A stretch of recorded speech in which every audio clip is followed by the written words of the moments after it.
सांगली जिल्ह्यातील ऐतवडे खुर्द येथे बिबट्याच्या हल्ल्यात 12 शेळ्या ठार। सांगली जिल्ह्यातील ऐतवडे खुर्द येथील शेतामध्ये असणाऱ्या बकऱ्यांच्या कळपावर बिबट्याने हल्ला करून 12 बकरी ठार केल्याची घटना घडली आहे। या घटनेने शेतकऱ्यांमध्ये भीतीचं वातावरण निर्माण झालं आहे। या बिबट्याचा वन विभागाने बंदोबस्त करावा अशी मागणी होत आहे।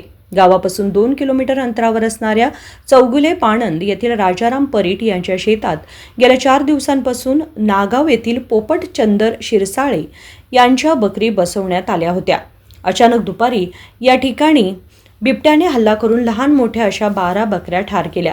मेंढपाळ पोपट शिरसाळे यांचे 1 लाखावर नुकसान झाले आहे। याच परिसरात 20 कुटुंबे आहेत। बिबट्याचा वावर वाढल्यानं या परिसरात भीतीचं वातावरण निर्माण झालंय।